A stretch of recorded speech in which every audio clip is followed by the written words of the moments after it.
Assalomu alaykum. Suyumli qarindoshlarim, hammanglarning mushu vaqt xayrlik bo'lsin. Men Mihray Rahman. Amerikaning Washington rayonidan sizlarga anglatish beryapman. Shirin buloq sirasini o'qib, biz tunugin Kuyimjon bova tarbiyasida degan mazmun kelgan edik. Askartib qo'yadigan ba'zi bir nuqtalar bor. Bu kitobda arabcha ismlar nihoyatda ko'pkan. Ba'zi ismlarni egizda bevosita o'qish bo'libmi biroz tasga to'xtaydigan. Shunga ko'pchilikninki to'g'ri tushunishini umid qilaman. Rahmat sizlarga. Unda biz boshlab ketdik. Ovozim yaxshi kelyotgandi? Rahmat. Kuyimjon bu tarbiyasida Abdulmutallib Aminani Abvoga dafn qilib bo'lgandan keyin payg'ambar sallallohu alayhi vasallamni elib Makkaga qaytib keldi. Uning ko'nglida qalb jarohati qayta yanglangan bu musibatdor navrasiga nisbatan hissdoshlik va ich og'ritish tuyg'usi asilib oshmoqda edi. Shu u o'g'illarining hech qaysisiga ko'rsatmagan iliqligini mushu navrasiga yetkazatdi va uni peshonasiga tutilgan yolg'izlik taqdiriga tashlatmasdan, balki o'z boldiridan bakrak azizlaydi. Ibn Hisham rahmatulloh mundoq deydi: Kayba soyisiga Abdulmutallibga atab ko'rpa silinadi. Abdulmutallib ko'rpaga chiqqucha uning o'g'illarining hammasi ko'rpaning o'pcho'risida o'ltirib turadi. Otasiga hurmat bejo keltirish uchun hech kim uning o'rniga qadam bosmaydi. Bu chaqda payg'ambar sallallohu alayhi vasallam xili cho'ng bo'lib qolgan bo'lib, u buvisining oldi keynida o'ynoqlashib kelib ko'rpaga chiqadi-da, uning tog'alari uni otasining ko'rpasidan yiroq qilib etmoqchi bo'ladi. Bu chaqda Abdulmutallib: bu bolamni men bilan o'ltirg'ili qo'yinglar. Alloh bilan qasamki, uningda cho'qim bir xislat bor, deydi. Ondan firashqa chiqib payg'ambar sallallohu alayhi vasallamni quchqiga elib o'ltirib, usti boshlarini silab, uning sho'xliqlaridan suyunib ketadi va uni suyib hidlaydi. Payg'ambar sallallohu alayhi vasallam 8 yoshga kirib 2 oy 10 kun to'shib edi.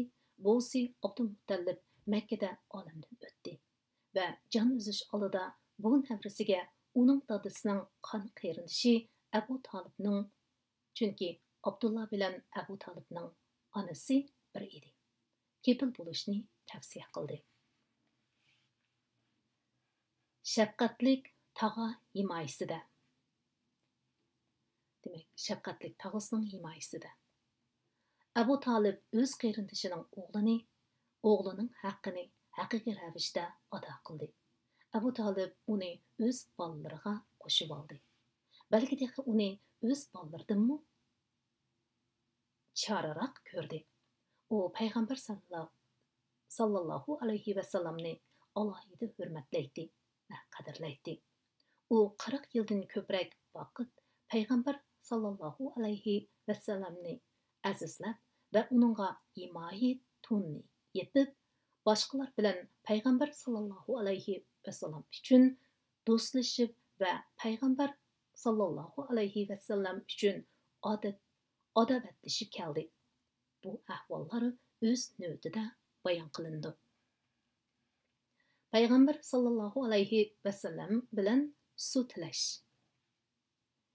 Ibn Asakir rahmatulloh Jalham ibn Arfat'dan naql qilgan bir hadisda Jalham ibn Arfatda mundoq degan: Men bir navbat Makkaga kelgan edim. U vaqtda Makkilar intayin qohatchilik ichida ekan. Bir kuni Qurayshlar ey Abu Talib, vadimizda qurg'oqchilik yuz berib, ahli avlodlarimiz ocharchilikda qoldi. Suv tilab bergan bo'lsang, deyishdi.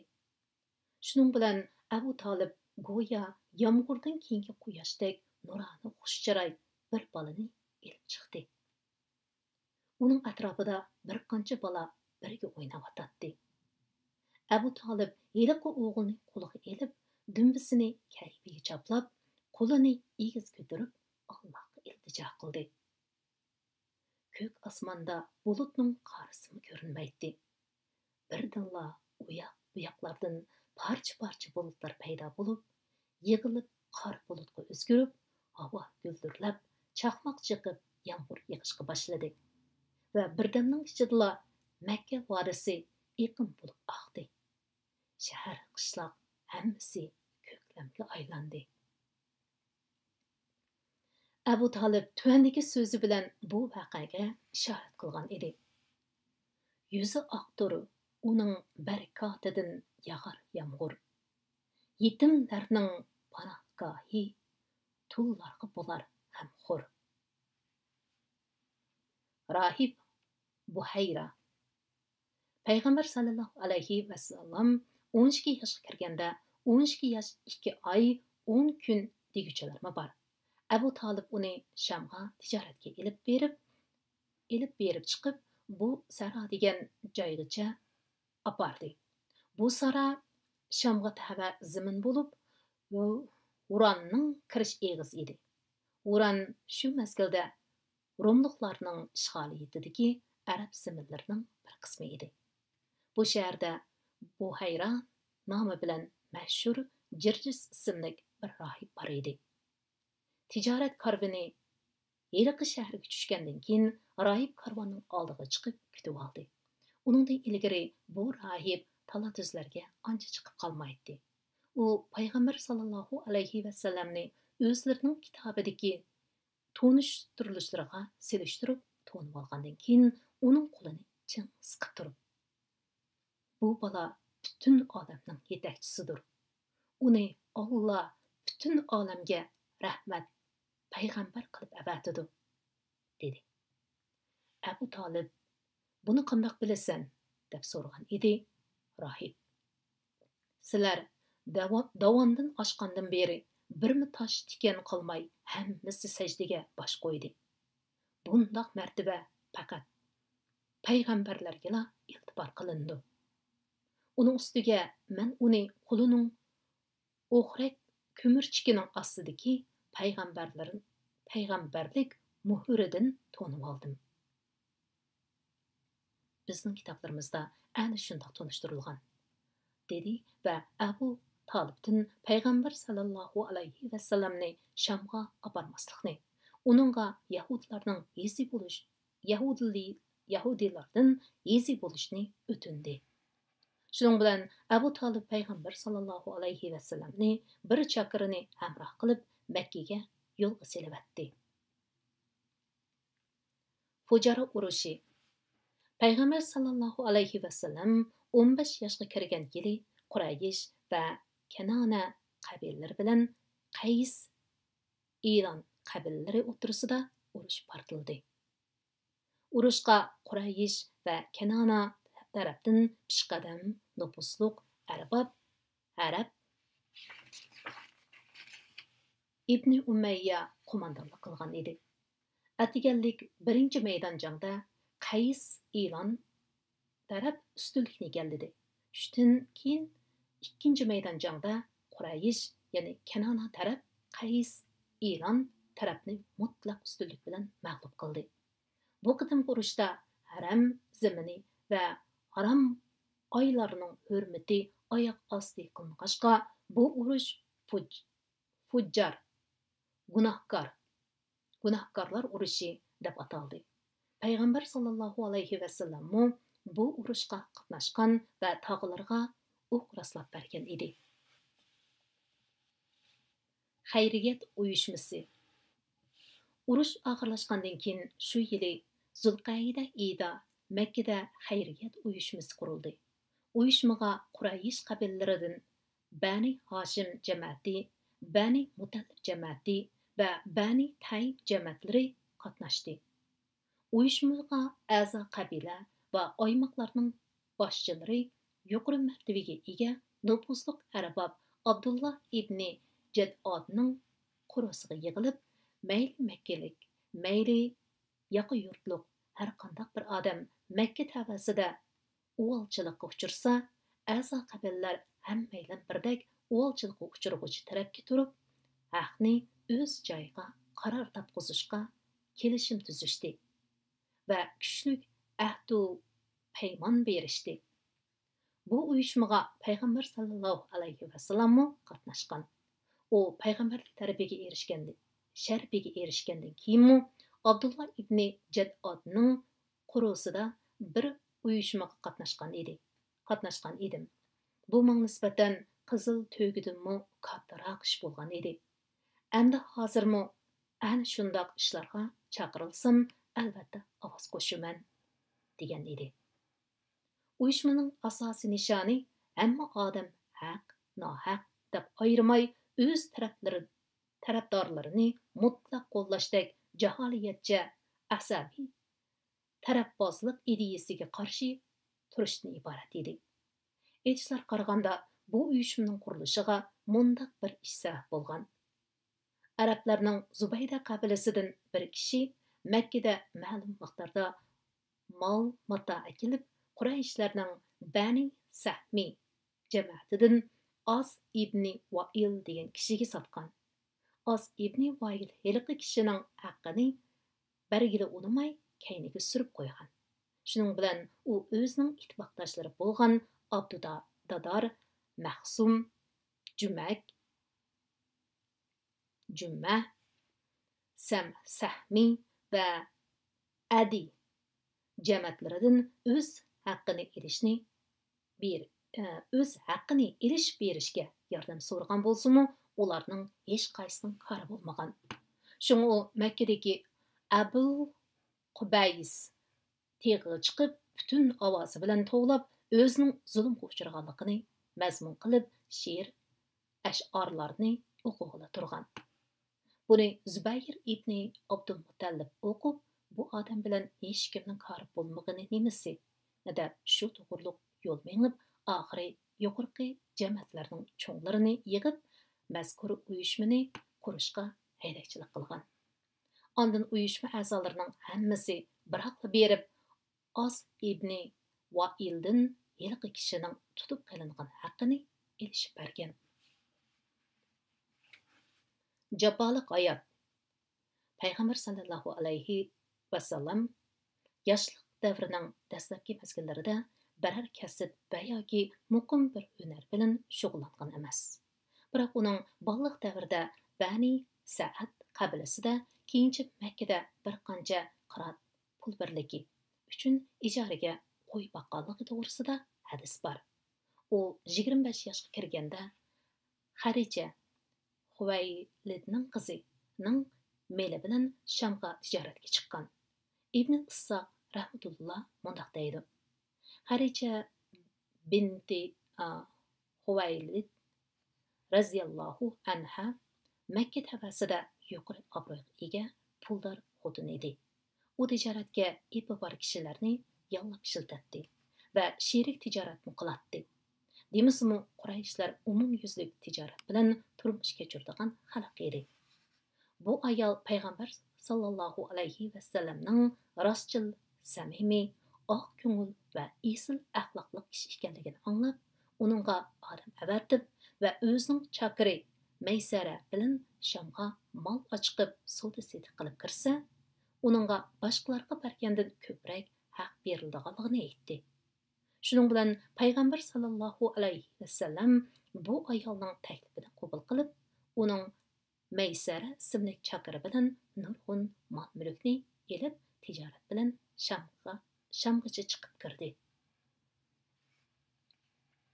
Payg'ambar sallallohu alayhi vasallamning Xarija raziyallohu anhaga o'ylanishi. Payg'ambar sallallohu alayhi vasallam Sham safaridan qaytib kelib edi. Xarija yo'lga solgan mollarning oldingi qitimdagiga qaraganda bexatar yetkazilganligini ham foydasining ko'p bo'lganligini ko'rib va payg'ambar sallallohu alayhi vasallamga qetib qo'ygan chakri Maysaradan payg'ambar sallallohu alayhi vasallamning xushxuy mijozlik, go'zal axloqliq, o'tkir fikrliq, durust so'zlik va to'g'ri yo'lliq bo'lishdek oliyjanob fazilatlarning borligini va uning favqulodda iqtidor egasi ekanligini yo'l bo'yi sezganligini anglab, go'yo uzundan beri yo'qotib qo'ygan narsasini to'satdan tepib olgandek bir xil shirin xiyolga batdi. Makkada atoqliq boyvachchilar va yurt beshi mo'tibarlar uning bilan to'ylashga laftishlab yurishgan bo'lsa-mu, haricha ularga ma'qul bo'lmay kelgan edi. Shunga u ko'nglidagi bu o'yni yaqin do'sti Nafisa binti Maniyiga aytdi. Nafisa kelib payg'ambar sallallohu alayhi vasallamga haricha bilan turmush qurish to'g'risida gap ochdi.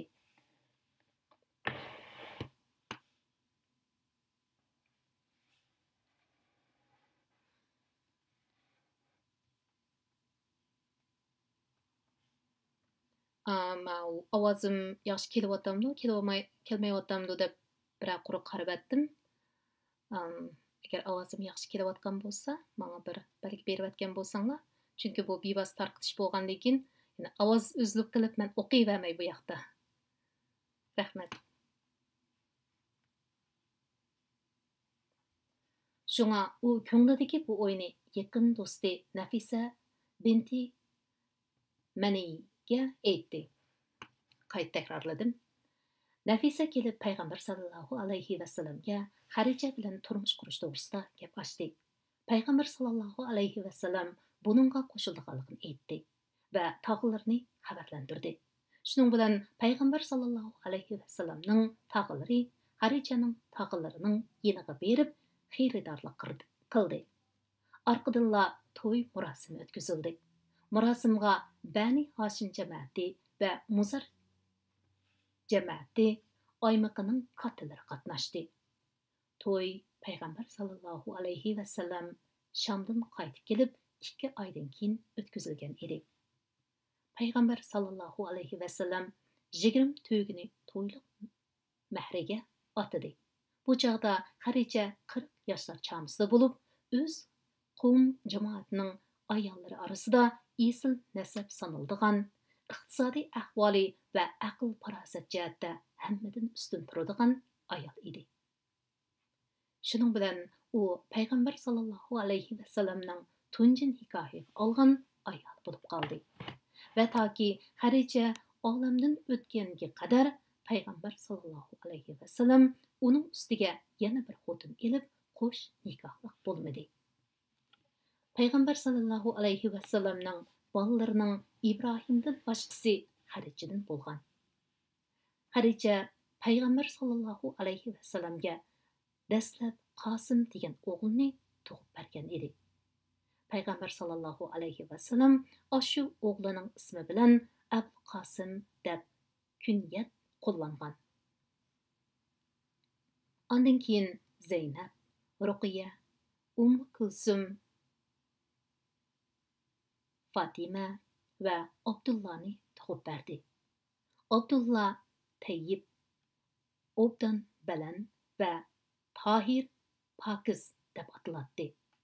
O'g'illarning hammasi kichik vaqtida o'lib ketdi. Ammo qiz farzandlari islom davriga musharraf bo'lgan va musulmon bo'lgan bo'lib, boshqa musulmonlar bilan birga hijrat qilgan. Afsus, ularning hammasi payg'ambar sallallohu alayhi vasallamning hayot vaqtida olamdan o'tgan. Faqat Fatima payg'ambar sallallohu alayhi vasallamdan qilib 6 oydan keyin vafot bo'lgan. Kayibning isloh qilinishi va ixtilofni yarashtirish. Payg'ambar sallallohu alayhi vasallam 35 yoshga kirgan yili Qurayshlar Kaybini yanglab salmoqchi bo'ldi. Chunki Kayba Ismoil alayhissalomning zamonidan tortib usti uchuq, odam bo'yidan egizrak, taxminan 9 gaz egizlikda qo'pirilib qo'yilgan joy edi. Ko'p qitim o'g'ri yalqinlarning uning ichidagi mol-mulklarga so'g'uq qo'l tekkizish ahvollari ko'rildi. Shuning bilan birga yana Kayba qadimiy qurilish bo'lg'achqa kalkun va bo'ron qatorliq tabiiy ofatlarning hujumga uchrab, har jihatdan ko'nrab, tomlari chaq ketishga boshlagan edi. Bo'libmi, mushu yili payg'ambar sallallohu alayhi vasallam payg'ambar bo'lishdan 5 yil ilgari Makkada cho'ng kalkun ofati yuz berdi. Kalkun Kaybiga udul kelib o'sgan bo'lg'ach kalkun Kaybiga udul kelib o'sgan debdi bu yerda. O'sgan bo'lg'achqa Kayba o'rilib tushkili tasla qoldi. Şoňa Qurayşlar Kaybining kişilari qalbidagi o'rnini ko'zda tutib, uni yanglab selishga bel bog'ladi va uning qurilishiga halol yo'l bilan topgan mollarni sarf qilish, zinoyi, harom, jazonxo'rlik va kishilarga zulm silish yo'li bilan qo'lga kelgan mollarni qat'iy yaqin keltirmaslikka kelishdi. Ular Kaybini yiqitishdan ayminib, hech kim avval qo'l tekkizishga unamadi. Oxiri bo'lmay Bani Maqsum jamoatidan Valid ibn Mughira dastlab qilib yiqitishni boshlab berdi. Ondan uning g'ayri ahvolga yo'liqmasligini ko'rib, boshqalarmi yiqitishga kirishdi. Shuna qilib ular Kaybni oxiri Ibrohim alayhissalom tutgan ulg'icha yiqitdi. Ondan qurilishga tutish qilib, Kayba tomlarini bo'lishib, qabilalar ara ayrib olishdi. Natijada har bir qabila ayrim tosh yig'ib qurilish qilishga kirishdi. Qurilishning texnik ishlarini Romluq Baqum ismli bir qurilishchi boshqardi.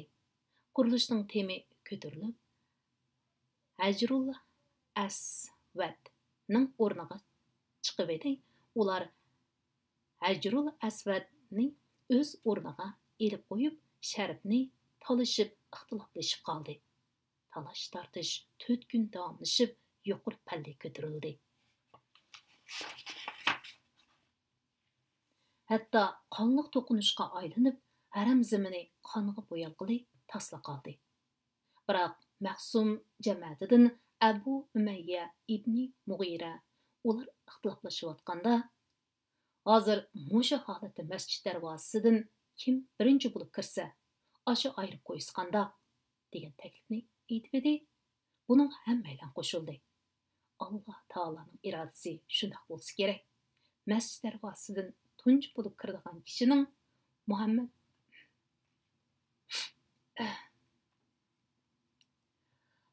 sallallohu alayhi vasallam bo'lib qilishni kim o'ylasin? Ular payg'ambar sallallohu alayhi vasallamni ko'rib, bu amin, ishonchlik, rostchil degan ma'noda. Ular payg'ambar sallallohu alayhi vasallamni shunda ot o'lishgan edi. Uningga biz rozi, "Ohoy, Muhammad keldi" deb to'lishib ketdi. Payg'ambar sallallohu alayhi vasallam ularning yeniga kelib, ahvolni uqqandan keyin bir dona rida, arablarning tosh kiyimi ni oldida Majrul Asvad ni uning o'tirsiq qo'ydi. Ondan talash tartish qilishayotgan qabilalarning cho'nglarini ridoning atrofini tutib ko'tarishga buyurdi. Ular nihoyat rozimalik ilkida Hajarul Aswadning asli o'rniga apardi. Payg'ambar sallallohu alayhi vasallam uni o'z qo'li bilan hozirgi joyiga elib qo'ydi. Shunday qilib, masala jamoatchilikning ko'ngildagidek hal bo'ldi. Qurilish davomida Qurayshlar to'plagan halol mablag' kamlab qolg'achqa, ular Kaybining shimoliy tarafidan 6 kezak yerni tomning sirtida tashlab qo'yishdi.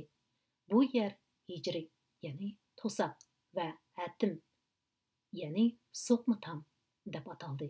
Va kishilarning xohlagancha kirib chiqib yurmasligi uchun Kaybining darvozasini yerdan egiz ko'tarib o'rnatishdi. Qurilishning egizligi 15 gazga yetganda ichiga 6 to'rik o'rnatib, ustini yapdi. Shuning bilan Kayba taxminan 15 gaz egizlikda tik 4 bo'lum shaklida bitib chiqdi. Hajrul Asvad o'rnashtirgan tam bilan uning qarshi tarafidagi tamning uzunligi 10 metr bo'ldi. Hajrul Asvad Navobgah zimindan 1 metr 50 santimetr egizga o'rnashtirildi. Darvoza o'rnatilgan tam bilan uning qarshi tarafidagi tamning uzunligi 12 metr bo'ldi. Darvoza yer yuzidan 2 metr egizlikka bekitildi. Binoning sirtidagi tuvandagi tarafini egizligi 25 santimetr, kengligi 30 santimetr keladigan bino uli pastqi o'rab turdi. Bu joy hozir Shazirvan Panjira deb ataladi. Bu Beytullahning asli uli edi. Lekin Qurayshlar binoning temini nipizrak qupurgan edi.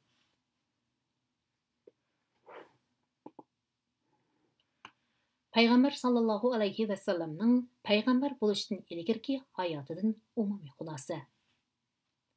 Payg'ambar sallallohu alayhi va sallam kichigidinla insonlarga bo'ladigan hamma yaxshi fazilatlarni o'z vujudiga mujassamlashtirgan edi. U fikrining o'tkirligi, ilmiyligi jihatda oldingi o'rinda turadi. Aql farosatining cho'nqurligi, ideyasining mustahkamligi va tadbirning donoligi bilan ulgu qilinishga arziydi. U o'zining jimg'ur, kamsiz mijoz xulqi bilan fikr qiladi, xiyol suratdi, tafakkurni cho'nqurlashtiradi va mavjudiyatning haqiqiy mohiyatini tahqiqlaydi. U o'zining mo'l aql farosati va ochiq yo'ruq sog'lom tabiati bilan hayot sahiflarini, om xalqning ahvolini va jamiyatni inchiklab kuzatib, ularning noto'g'ri, xurafiy odatlaridan qo'l usgan edi va yoki o'zini tortgan edi. U o'zini tutib olgan asosda al jamoatchilik bilan aralashib, yaxshi amal va yaxshi faoliyat bo'lsa, aktiv qatnashadi. Bunisi o'zining yolg'izlik qo'rg'inida g'ovg'odan xoli yashaydi. U aroq ichmaydi, butlarga atab zabhi qilingan hayvonotlarning go'shtini yemaydi. But haykallar uchun uyushtirilgan hayit bayram va murosimlarga qatnashmaydi. Balki u kichigidinla bu yolg'on ilohlardan bak nafratlanadi. Hatto uningga mushu butlardanmi o'sh ko'rinadigan biror shayi yo'qdek tuyuladi. Uning Lat va Uzzaning nomi bilan qilingan qasamlarni anglab qilishqimi roziligi yo'q edi. Shuningda shak yo'qki, Alloh taolo payg'ambar sallallohu alayhi va sallamni o'z fazli marhamati va muhabbizatida saqlagan edi. Mubodo nafsi amara yomonlikqa boshlovchi nafsning xohishi uni dunyoning bir qism huzur halovatlariga ko'z yugurtishga qiziqtirsa va yoki kun urf odat an'anasi tufayli biror nachar ijtimoiy odatni yoqtirib olg'ili qopsa, birdinla